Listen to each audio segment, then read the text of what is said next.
26 अप्रैल को दूसरे चरण का मतदान बिहार के 5 जिलों में है। आज शाम से दूसरे चरण का चुनाव प्रचार थम जाएगा। भागलपुर में एनडीए के जदयू प्रत्याशी अजय मंडल के लिए लगातार बड़े नेताओं ने रोड शो किए, आम सभा को संबोधित किया। इसी बाबत आज भारतीय जनता पार्टी के राष्ट्रीय अध्यक्ष जेपी नड्डा अपने 1 दिवसीय लोकसभा चुनावी यात्रा पर एनडीए प्रत्याशी अजय कुमार मंडल के पक्ष में विशाल जनसभा को संबोधित किया।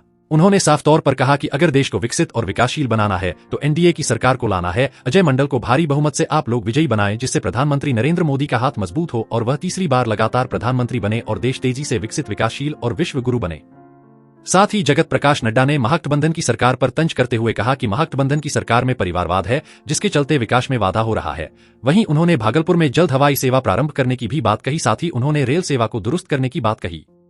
वहीं इस विशाल जनसभा में जदयू प्रत्याशी अजय मंडल ने जनता से वादा करते हुए कहा, मैं पार्टी का एक पोस्टमैन हूं, जनता की सारी बातों को ऊपर तक पहुंचाऊंगा और जमीनी स्तर पर उसे लाने का काम करूंगा, जिससे अपने भागलपुर वासियों को किसी तरह की परेशानी ना हो। भारतीय जनता पार्टी के राष्ट्रीय अध्यक्ष जेपी नड्डा के इस जनसभा में एनडीए घटक दलों के सभी वॉरियर पदाधिकारी व हजारों की संख्या में समर्थक मौजूद थे।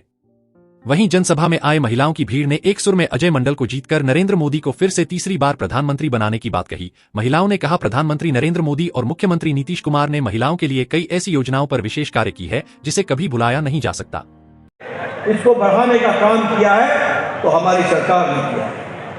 मैं अगर रेलवे की बात करूं तो रेलवे में भी 51,866 किलोमीटर का रेलवे ट्रैक नया बिछाया गया। इसको भी हमको ध्यान रखना। रेलवे, एयरवेज, हर दृष्टि से, विकास की दृष्टि से काम चल रहा है। मैं अभी हमारे आम आदमी के, साधारण मानवीय के बारे में बातचीत की।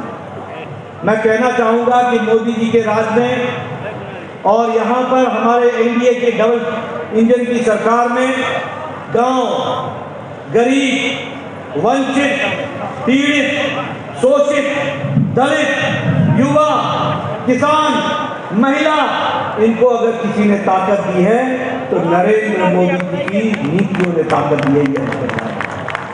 यही नहीं रुक रही है।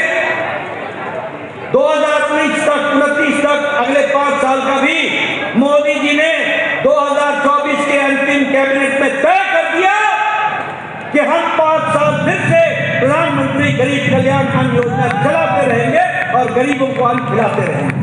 कि भारत के 25 करोड़ लोग गरीबी की रेखा से ऊपर आ गए और भारत की अति गरीबी 1% से भी कम हो गई। ये आज बदलता भारत है, इसको हमको समझना चाहिए। 3 करोड़ और मकान बनेंगे, 3 करोड़ और घर बनेंगे। हमने ये भी बताना चाहता हूं, आयुष्मान भारत की बात भी करना चाहता हूं। आपने लोकल मुद्दा हो रहा है, सुना होगा। और हमारे एमएलए पहले क्या किया करते थे, एक चिट्ठी लिखते थे। किसको? मुख्यमंत्री। क्या लिखते थे? मुख्यमंत्री।